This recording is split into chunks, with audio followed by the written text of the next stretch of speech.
At the end of a terrifying chapter in California history, one of the state's most vicious serial killers ever was sentenced to prison for the rest of his life.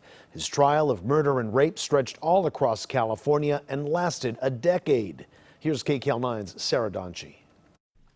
The so-called Golden State Killer apologized just before a judge in Sacramento sentenced him to 11 life in prison terms without the possibility of parole. I'm really sorry. Everyone I've heard. Joseph James DeAngelo pleaded guilty in June to 13 brutal murders and 13 vicious rape-related charges to avoid the death penalty, but admitted he attacked many more people, 87 in all, in a crime spree that terrorized people across the state of California for a decade. Mr. DeAngelo will spend the rest of his natural life and ultimately meet his death confined behind the walls of a state penitentiary. DeAngelo targeted many victims in Southern California. March 1980, Lyman and Charlene Smith were killed in their Ventura home. August 1980, Keith and Patrice Harrington were murdered in Dana Point.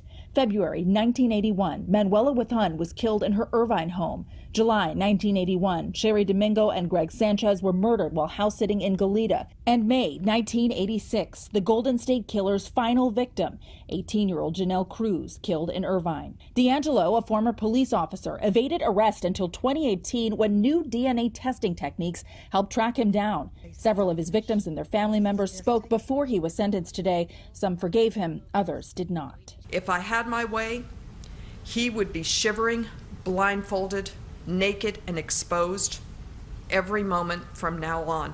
Joseph DeAngelo took everything from us. He's a selfish, sadistic, calculating, cruel, pathetic piece of scum. In response, the convicted serial killer and rapist had this to say. I've listened to all your statements, each one of them, and I'm really sorry to everyone I've heard. Thank you, Your Honor. DeAngelo appeared frail in court, but prosecutors called him a sociopath and suggested it was all an act, showing jail cell video of him jumping up on a bunk and stretching to clean his cell. His ability to deceive or attempt to deceive the entire world into believing he is a feeble old man. Victims have asked that DeAngelo be sent to the toughest prison in the state. The judge agreed. DeAngelo will be staying put for a while. The California Department of Corrections and Rehabilitations has indefinitely halted transfers to prisons due to the coronavirus pandemic. Sarah Donchi, KCAL 9 News.